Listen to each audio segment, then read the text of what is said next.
नमस्कार दोस्तों, आप सभी का स्वागत है। हम लोग इंडियन ज्योग्राफी में पिछले पार्ट से हम लोगों ने नदियों के बारे में पढ़ना स्टार्ट किया। जो भारत की नदियां कौन कौन सी होती हैं, उस वीडियो में हम लोगों ने सिंधु नदी तंत्र और नदियों के बारे में सामान्य परिचय के बारे में पढ़ा। आज हम लोग गंगा नदी तंत्र के बारे में विस्तार से पढ़ेंगे। गंगा नदी तंत्र का विस्तार कहाँ से कहाँ तक है, इसके अलावा इनकी जो सहायक नदियां हैं इनकी क्या विशेषताएं हैं, एक एक करके सबके बारे में हम लोग डिटेल में पढ़ेंगे। तो ठीक है दोस्तों, लेक्चर स्टार्ट करते हैं। अगर बात करें दोस्तों, ये है आपके सामने मैप। ठीक है, मैं पहले आपको मैप में क्या है वो बता देता हूँ ताकि आपको समझ में आ जाए। दोस्तों, जो मैंने ये वाली जो आपको ब्लू कलर में लाइनें दिखा रखी है, ये वाली है गंगा नदी, ये है यमुना नदी।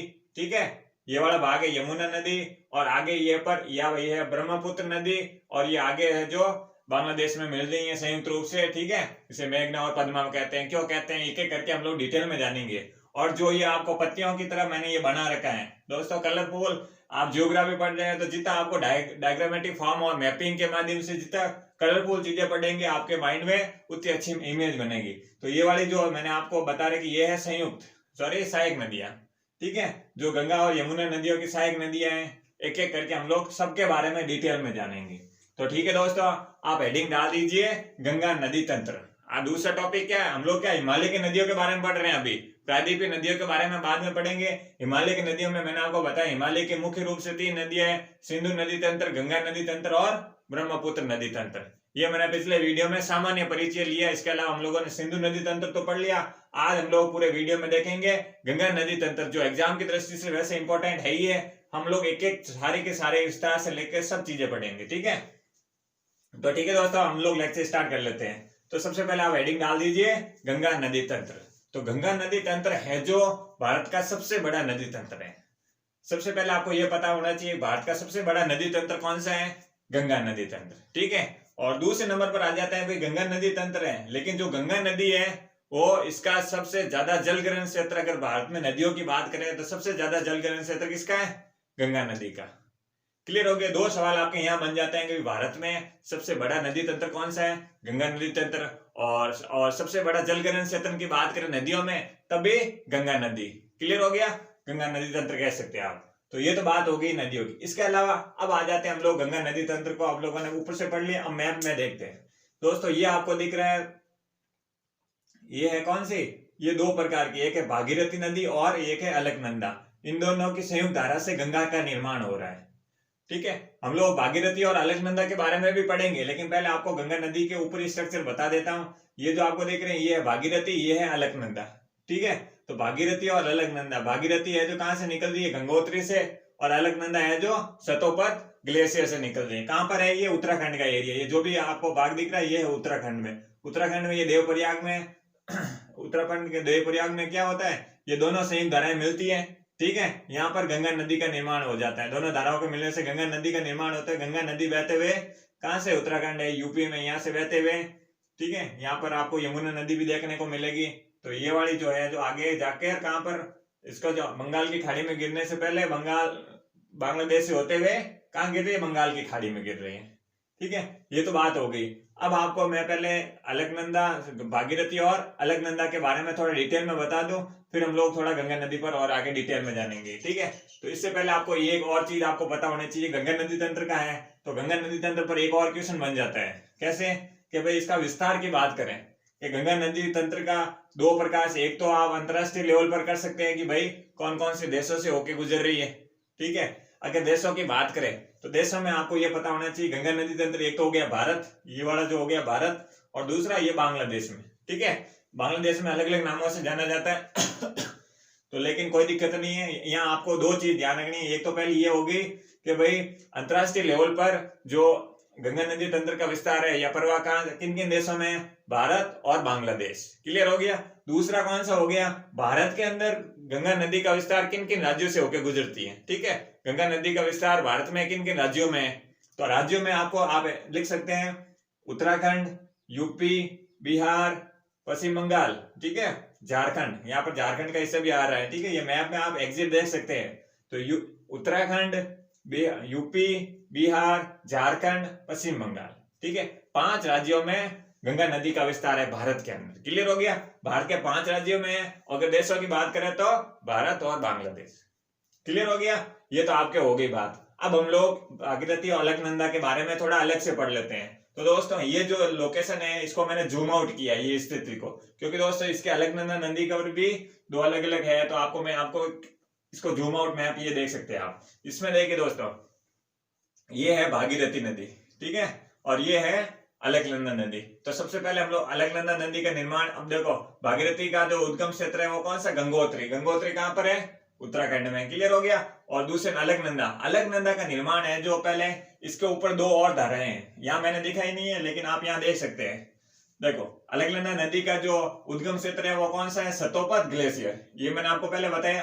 तो सतोपत ग्लेशियर से दो धाराएं निकल रही है, कौन कौन सी, एक तो ये हो गई विष्णु गंगा, और ये हो गई धौली गंगा, ठीक है। तो धौली गंगा और विष्णु गंगा की दो धाराएं हैं, वो कहां पर, विष्णु प्रयाग में। कहां पर, विष्णु प्रयाग में दोनों मिलकर अलकनंदा नदी का निर्माण कर रहे हैं। कौन कौन सी धाराएं, सतोपत से उद्गम क्षेत्र तो हो गया अलकनंदा का, लेकिन सतोपत से कौन कौन सी दो धाराएं मिलकर विष्णु प्रयाग में अलकनंदा का निर्माण कर रही है, धौली गंगा और विष्णु गंगा। क्लियर हो गया? आपको पूरा ये जूम आउट मैप की तरह आप समझ सकते हैं कि यहाँ पर आपको पूरी चीजें नहीं शो आउट हो रही है, लेकिन यहाँ पर आपको सारी चीजें डिटेल में दिख रही है। भाई सतोपत आप लोगों ने यही पढ़ा कि सतोपत ग्लेशियर से अलकनंदा नदी का उद्गम क्षेत्र है, वहीं से न प्रवाहित हो रही है नदी। तो किन दो धाराओं में, धौली और विष्णु गंगा नदी है जो विष्णु प्रयाग में मिलकर संयुक्त रूप से दोनों मिल जाती है। तो किसका निर्माण कर रही है, अलकनंदा, ठीक है। अलकनंदा आगे आ रही है, तो अलकनंदा में एक और नदी कर्ण प्रयाग में, कौन सी नदी, पिंडा नदी है जो कर्ण प्रयाग में किसमें मिल रही है, अलकनंदा में, ठीक है। आपको ये तो किया, विष्णु प्रयाग में धौली और विष्णु गंगा नदी आ गई, ठीक है। अब आगे जाके अलकनंदा नदी में पिंडा नदी जो कर्ण प्रयाग में आके किसमें मिल रही है, अलकनंदा में। क्लियर हो गया?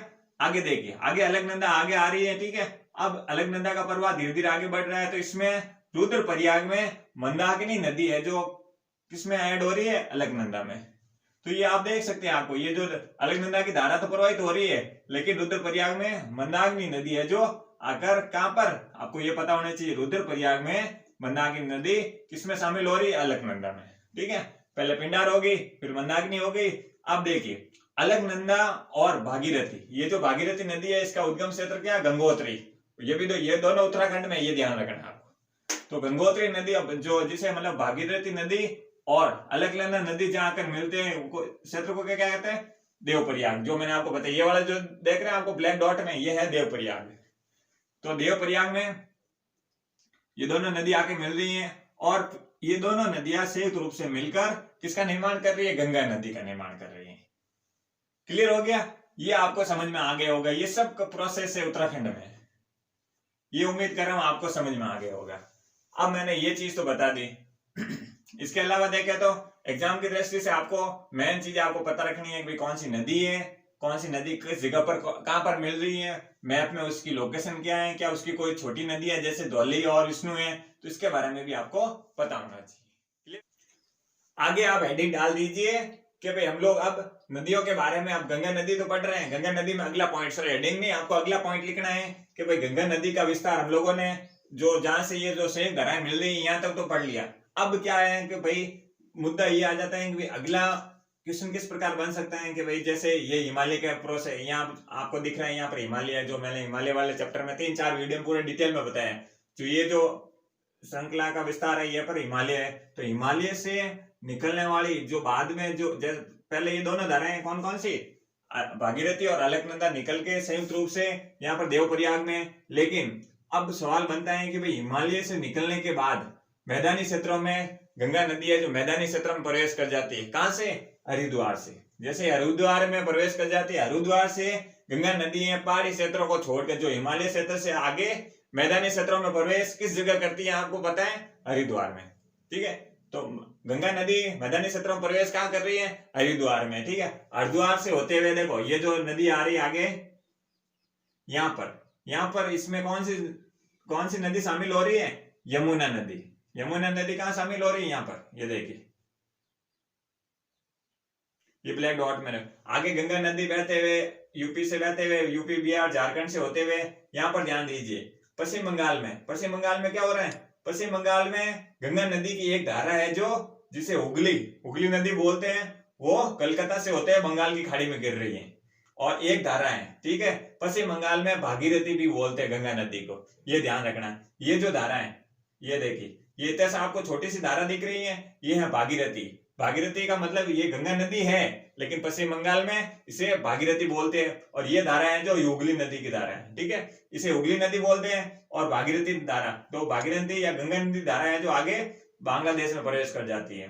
तो बांग्लादेश में देखिए, ये बांग्लादेश में प्रवेश करके यहाँ से, कहां से, पश्चिम बंगाल के अंदर से, तो बांग्लादेश में प्रवेश करने के बाद आगे देखिए, ये वाला जो आपको दिख रही है नदी कौन सी है, ब्रह्मपुत्र नदी। तो ब्रह्मपुत्र नदी और आगे बांग्लादेश में दोनों संयुक्त रूप से हो जाती है। क्या हो जाती है, संयुक्त रूप हो जाती है। तो संयुक्त रूप वाला ये जो यहाँ से ये यहाँ से यहाँ तक, इसको क्या कहेंगे, पद्मा नदी। क्योंकि दोस्तों बांग्लादेश में ब्रह्मपुत्र और गंगा नदी की संयुक्त धारा को क्या बोलते हैं, पद्मा नदी। अब आगे और नाम बदलेगा, यहाँ ध्यान रखना, यहाँ है पद्मा नदी, ठीक है। आगे देखिए, ये जो बराक नदी है जिसे मेघना नदी भी बोलते हैं, तो बराक नदी कहां से निकलती है ये पता होना चाहिए आपको। तो बराक नदी है जो मणिपुर से होते हुए, ठीक है, तो मणिपुर से होते हुए ये जो बराक नदी है आगे आगे क्या कर रही है, पद्मा नदी में मिल जाती है। पद्मा नदी क्यों हुआ, ब्रह्मपुत्र नदी और गंगा नदी की संयुक्त धारा को पद्मा नदी बांग्लादेश में कहते हैं, ठीक है, पद्मा कहते हैं। तो पद्मा नदी की धारा में आगे बराक नदी जैसे शामिल हो जाती है, तो ये वाला सिरा हो जाता है मेघना। क्या कहेंगे, मेघना नदी। बराक नदी है जिसे मेघना नदी भी बोलते हैं, ठीक है। तो जैसे ये जो इन दोनों की संयुक्त धारा है, गंगा और ब्रह्मपुत्र की संयुक्त धारा आगे बराक नदी आगे यहाँ पर आके मिल जाती है, जो कि मणिपुर से होते हुए यहाँ बांग्लादेश में किसमें शामिल हो रही है, पद्मा नदी में। इसमें शामिल होते ही अब अंतिम नाम गंगा का क्या हो जाता है, मेघना नदी, और ये आगे बंगाल की खाड़ी में गिर जाती है। क्लियर हो गया। तो गंगा नदी का अंतिम नाम मेघना होगा। पद्मा नदी भी बांग्लादेश में कहते हैं मेघना नदी। जब बराक नदी संयुक्त रूप से, जो गंगा नदी और ब्रह्मपुत्र की धारा पद्मा है, पद्मा के अंदर बराक नदी शामिल हो जाती है, संयुक्त हो जाती है, तब इसे मेघना नदी कहते हैं। क्लियर हो गया। ये यहाँ पर आपको समझ में आ गया होगा आराम से। अब ये वाली हुगली नदी के बारे में भी बात कर लेते हैं। तो गंगा नदी पश्चिम बंगाल में एक धारा जो होती है हुगली नदी के रूप में, कलकत्ता से या पश्चिम बंगाल से होते हुए कहा बंगाल की खाड़ी में, ये भी बंगाल की खाड़ी में गिर रही है। लेकिन अब आपको यहाँ क्वेश्चन बन जाता है कि भाई कोई यहाँ पर कोई शहर तो नहीं है जिस गंगा नदी हुगली नदी के तट पर है। तो हुगली नदी के तट पर कौन सा शहर है, कोलकाता, ठीक है। कोलकाता कहां पर है, हुगली नदी के तट पर। क्लियर हो गया। अब देखिए, ये जो एक धारा है ये भी कहां गिर रही है, हुगली नदी में। तो हुगली नदी में गिर रही है, तो ये जो धारा है इसे क्या कहेंगे, दामोदर नदी। दामोदर नदी है जो यहाँ पर छोटा नागपुर के पठार के बीचों बीच से होते हुए पश्चिम बंगाल में कहां गिर रही है, छोटा नागपुर पठार के बारे में मैंने पूरा अलग से बताया है। तो उसमें आप देखना, इसके बीचों बीच से एक नदी निकल रही है, इसे क्या कहेंगे, दामोदर नदी कहेंगे। दामोदर नदी किसमें जाके मिल रही है, हुगली नदी में। हुगली नदी किसकी धारा है, गंगा नदी की। ये आपको पता होनी चाहिए। हुगली नदी के तट पर कौन स्थित है, कोलकाता, ठीक है। कोलकाता हुगली नदी के तट पर स्थित है। तो यहाँ पर कह सकते हैं आप, ये इस स्थिति मैप में आप एग्जैक्ट देख सकते हैं। इस स्थिति में ये आगे कहाँ गिर रही है, ये यहाँ पर जो बंगाल की खाड़ी का जो एरिया आ जाता है यहाँ पर। क्लियर हो गया, ये आपको समझ में आ गया होगा। अब यहाँ पर देखते हैं, ये तो बात हो गई भाई यहाँ से यहाँ तक इसका विस्तार है, कौन कौन से राज्यों से, तो ये भी हम लोगों ने पढ़ लिया। लेकिन जो यहाँ का क्षेत्र है, कहां से, जो हुगली नदी से मेघना का तट है, मतलब इतना लंबा नहीं है, ठीक है ना, यहां से यहां तक ये जो क्षेत्र है, ये है विश्व का सबसे बड़ा डेल्टा के रूप में जाना जाता है। अगर विश्व के सबसे बड़े डेल्टा के रूप में बात करेंगे तो किसे कहेंगे, गंगा और ब्रह्मपुत्र नदियों का जो डेल्टा है, सबसे बड़ा विश्व का डेल्टा है, ठीक है। और डेल्टा तो है, लेकिन सुंदरवन का डेल्टा भी बोलते हैं इसे।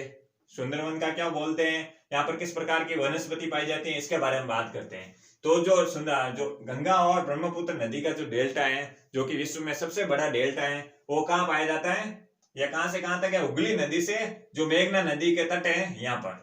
तो अब आपको डेल्टा की बात कर रहे हैं, तो आपको डेल्टा के बारे में भी पता होना चाहिए। अगर डेल्टा की बात करें तो दोस्तों आपको पता है कि जैसे ये गंगा नदी बह रही है, ठीक है। अब ये नदी जैसे अपने तट पर आने वाली होती है, ये तट है, ठीक है।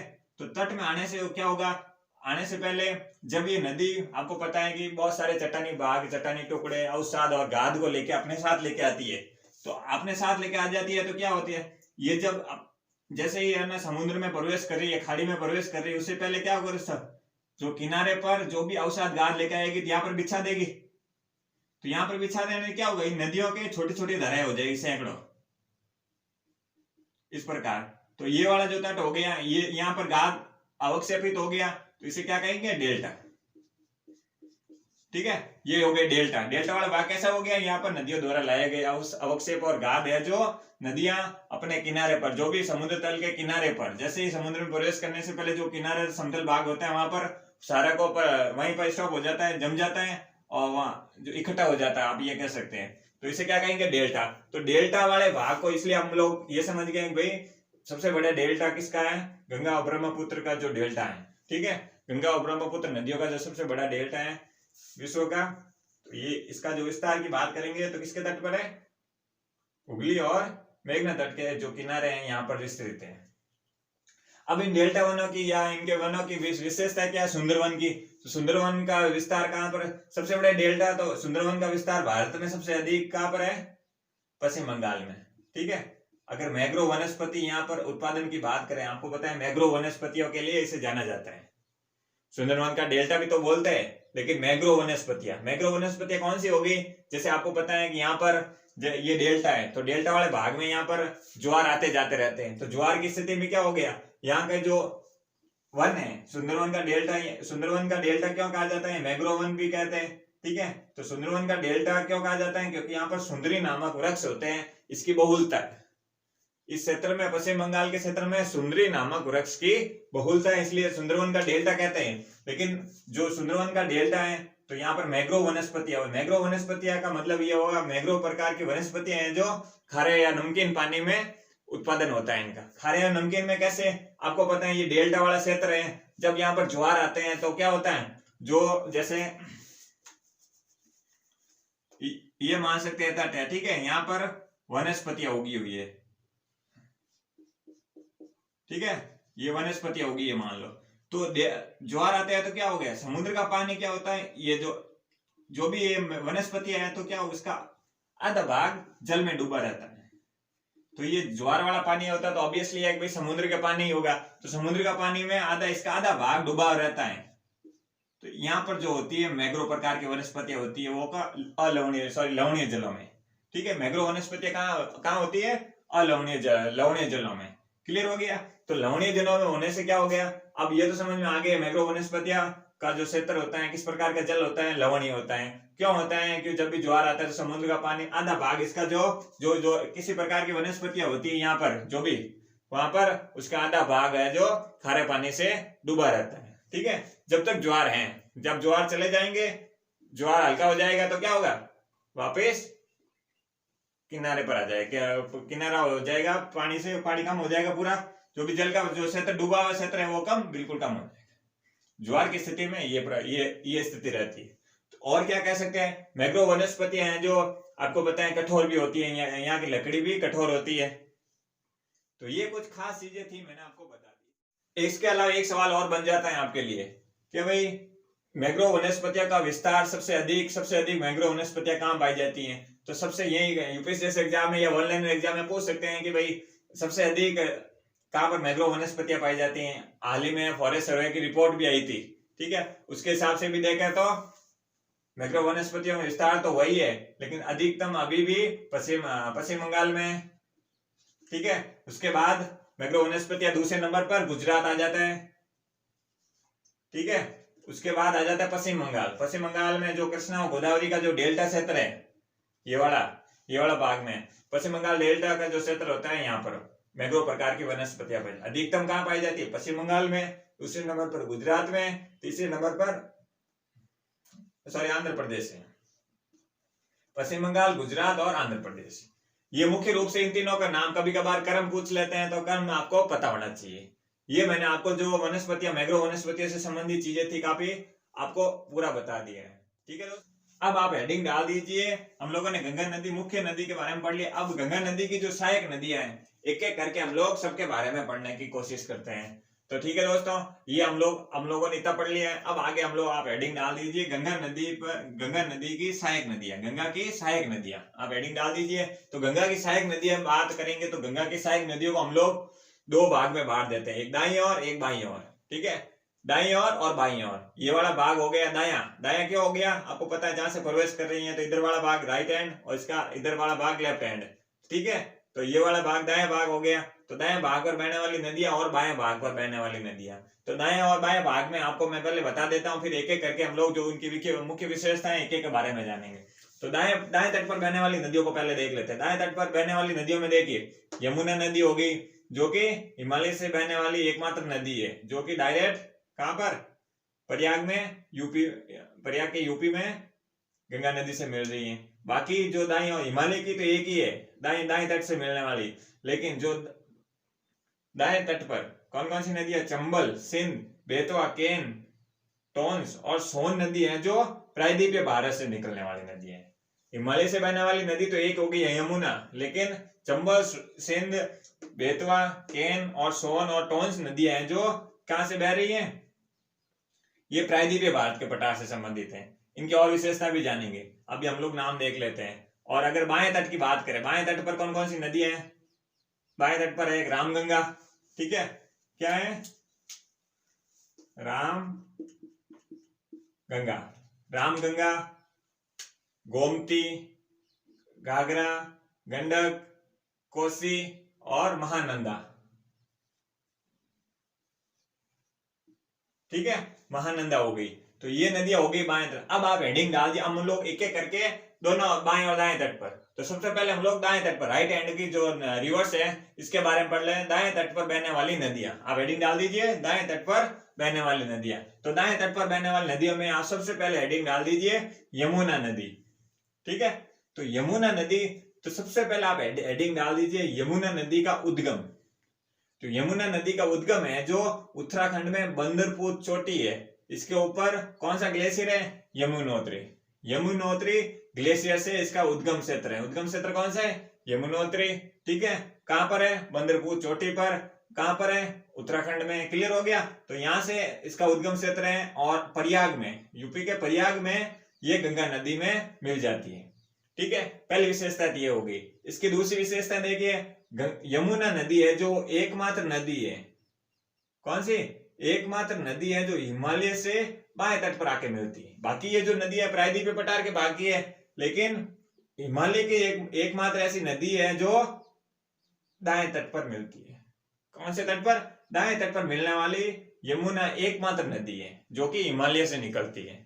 क्लियर हो गया, अगला पॉइंट में आप डाल दीजिए यमुना नदी। इसके अलावा यमुना नदी की क्या विशेषता है, इसका जो कहां पर ये, प्रयाग में, ये आपको इसकी ये विशेषता है। दूसरे नंबर पर हेडिंग डाल दीजिए। हम लोग अब मालवा पठार से बहने वाली नदियों के बारे में देख लेते हैं। मालवा पठार से चंबल, सिंध, बेतवा और केन। चंबल, सिंध, बेतवा और केन, यहाँ वाला जो क्षेत्र है, आपको यहाँ पर आप थोड़ा मैप एग्जिट लोकेशन देख सकते हैं, मैंने आसपास अप्रोक्स बता दिया आपको। चंबल, सिंध, बेतवा और केन नदियां हैं जो मालवा पठार से होके, मालवा पठार से तो निकल रही हैं, लेकिन ध्यान से देखिए यमुना नदी में डायरेक्ट मिल रही है, ना कि गंगा नदी में। ये देखिए, चंबल नदी यमुना नदी में जा रही है, सिंध नदी ये भी यमुना नदी में जा रही, बेतवा नदी ये भी यमुना में, केन नदी, ये चारों नदियां मालवा पठार से निकलकर यमुना नदी में जा रही है, ना कि डायरेक्ट गंगा नदी में। ये ध्यान रखना आपको कई कबार पूछ लेंगे कि यमुना की सहायक नदियां, तब आप यहां से इसको ध्यान रखना, इन चारों नदी को। चंबल जो मुख्य नदी है, यमुना की सहायक नदी है, बड़ी नदी है जो कौन सी है, चंबल नदी है। क्लियर हो गया, ये आपको ध्यान रखना है कि भाई ये चंबल, सिंध, बेतवा और केन नदियां हैं जो डायरेक्ट गंगा नदी में ना जाकर यमुना नदी में प्रवेश करती है। ठीक है, फिर यमुना नदी की धारा आगे प्रयाग में मिलती है। क्लियर हो गया, अब देखिए आगे कौन सी बची है। हम लोग अभी दाएं तट की नदियों के बारे में बात कर रहे हैं। अब आप हेडिंग डाल सकते हैं टोंस और सोन नदी, आप अलग अलग भी डाल सकते हैं और साथ भी डाल सकते हैं। ये दोनों नदियां हैं जो, टोंस नदी डायरेक्ट है, टोंस और सोन नदी है जो डायरेक्ट गंगा नदी में मिल रही है, ये ध्यान रखना। चंबल, सिंध, बेतवा और केन नदी है जो डायरेक्ट गंगा नदी में ना मिलकर यमुना की सहायक नदी के रूप में यमुना में प्रवेश करती हैं। ठीक है, लेकिन टोंस और सोन नदी है जो गंगा नदी में डायरेक्ट प्रवेश करती है। अगर सोन नदी की बात करें तो आपको पता है यहाँ पर अमरकंटक एमपी में अमरकंटक चोटी है, वहां से निकलकर बिहार के पटना के पास में किसमें प्रवेश करती है? गंगा नदी में। क्लियर हो गया। सोन नदी है जो बिहार अमरकंटक चोटी, एमपी के अमरकंटक चोटी से होते हुए बिहार के पटना के नियर कहां जा रही है? गंगा नदी में प्रवेश कर रही है। क्लियर हो गया। ये आपको समझ में आ गया होगा आपको, ठीक है। अब हम लोग इसके आगे वाले पार्ट में आ जाते हैं। तो आगे वाले पार्ट में देखिए, आप हेडिंग डाल दीजिए, बाएं तट पर बहने वाली सहायक नदियां। बाएं तट पर गंगा की सहायक नदियां कौन कौन सी हो? बाएं तट पर बहने वाली गंगा की सहायक नदियां। तो बाएं तट पर हम लोग सबसे पहले आपको एक इसमें और चीज बताना भूल गया, इसका क्रम भी याद रखना है। कई कबार है ना, पश्चिम से पूर्व की ओर बहने वाली नदियां, पूर्व से पश्चिम की ओर बहने वाली नदियों का क्रम पूछ लेते हैं। तो आपको इस प्रकार का क्रम भी पता होना चाहिए। चंबल नदी, सिंध, केन, बेतवा, टोंस और सोन, इस प्रकार का क्रम भी पता होना चाहिए। ये रूल आपको इसमें भी रखना है। किसमें? बाएं तट पर रहने वाली। तो हेडिंग डाल दीजिए, बाएं तट पर बहने वाली गंगा की सहायक नदियां। तो बाएं तट पर सबसे पहले आपको आ जाते हैं, आप क्रोनोलॉजी कई बार क्रम पूछते हैं, तो इसमें भी वही बात होगी, पश्चिम से पूर्व की ओर बहने वाली गंगा की सहायक नदियों का क्रम। तो सबसे पहले आ जाता है रामगंगा। क्या नाम है? रामगंगा। ये सब यूपी में बहने वाली नदियां, ठीक है ना। ये थोड़ा मैंने सिरा आगे कर दिया, ये देखा, ये सारी यूपी में बह रही है। तो रामगंगा है। रामगंगा के बाद में गोमती, पश्चिम से पूर्व की ओर जा रहे हैं, रामगंगा, गोमती, घाघरा, गंडक, कोसी और महानंदा। तो ये जो नदी है कौन कौन सी?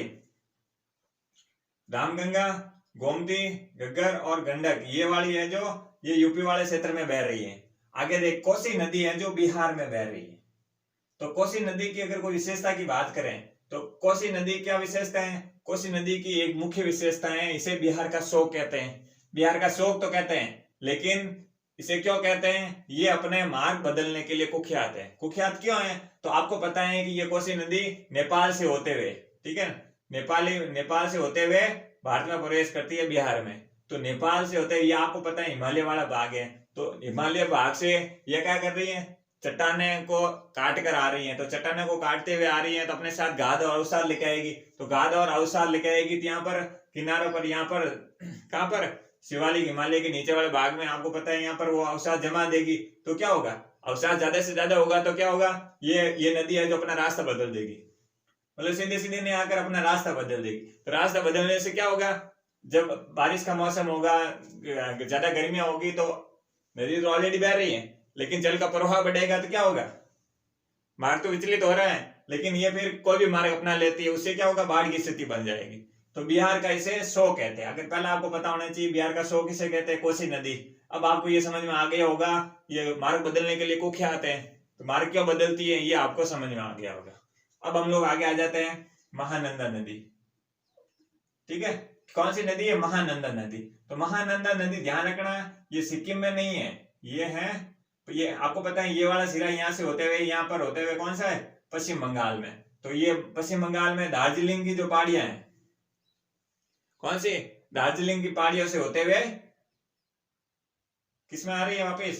ये भी गंगा नदी में मिल जाती है। क्लियर हो गया। ये मैंने आपको महानंदा के बारे में भी बता दिया भाई, ये दार्जिलिंग की पहाड़ियों से होते हुए गंगा नदी में प्रवेश करती है। ये मैंने मुख्य चीज थी ये बता दी। इसके अलावा अगर हम लोग बात करें तो मैंने आपको ये बता दी कोशिश, इसमें एक चीज मैंने आपको शायद सही नहीं बताई है, रामगंगा, गोमती और गंगा है, सॉरी घग्गर नदी है जो कहां पर? घाघरा नदी है जो यूपी में बहती है। गंडक और कोसी, जो मैंने आपको ओनली कोसी बताया, गंडक और कोसी है जो बिहार में बहती है, ठीक है, बिहार में प्रवेश करती है। एक और गोमती नदी की विशेषता लिख सकते हैं। गोमती नदी का जो उद्गम क्षेत्र है, पहले तो आपको यह पता होना चाहिए गोमती नदी है जो हिमालय से उद्गम है, सीधे मैदानी क्षेत्रों में किसी गंगा में प्रवेश कर रही है। बाकी जो नदियां हैं जो हिमालय के भाग से कहीं ना कहीं हिमालय की पहाड़ियों से कनेक्शन है, लेकिन गोमती नदी है जो एकमात्र नदी है जो मैदानी क्षेत्र से, कौन सा उद्गम क्षेत्र है? यूपी के पीलीभीत जिले के तराई का मैदान है, वहां पर एक फुलर झील है। तो फुलर झील से इसका उद्गम क्षेत्र है गोमती नदी का, और आगे यूपी में गंगा नदी में प्रवेश करती है। तो ये है इसकी गोमती नदी के मुख्य विशेषता होते हैं। यूपी के पीलीभीत जिले के जो तराई का मैदान है वहां पर फुलर झील है, फुलर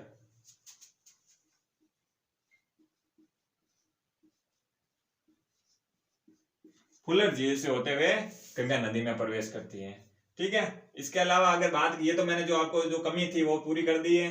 और महानंदा नदी पश्चिम से पूर्व की ओर जाएंगे, अंतिम जो अगर अंतिम सहायक नदी है बाएं तट पर तभी महानंदा नदी है, और सबसे पूर्व की ओर बोले तभी महानंदा है। तो ये आपको दोस्तों गंगा नदी की जो मुख्य विशेषताएं थी, इनकी सहायक नदियां थी, एक एक करके मैंने आपको पूरा विस्तार से समझ में आ गया। ठीक है, तो ये आपको समझ में आ गया होगा ऐसी मैं उम्मीद करता हूँ। किसी अगर आपको समझ में नहीं आया तो आप वीडियो को एक दो बार प्ले करके आराम से देख सकते हैं वापस। तो दोस्तों आज का वीडियो में आपको मैं इतना ही बहुत है। आगे वाले वीडियो में हम लोग ब्रह्मपुत्र नदी जो तंत्र है इसके बारे में या इनकी सहायक नदियां क्या है उसके बारे में बात करेंगे। वीडियो को लंबा लेके जाएंगे ताकि सारी चीजें एग्जाम की दृष्टि से कवर हो जाएं।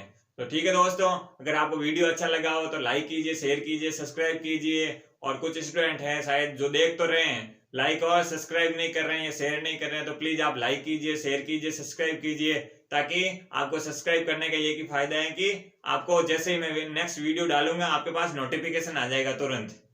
ठीक है, ये आपको समझ में आ गया। ठीक है दोस्तों।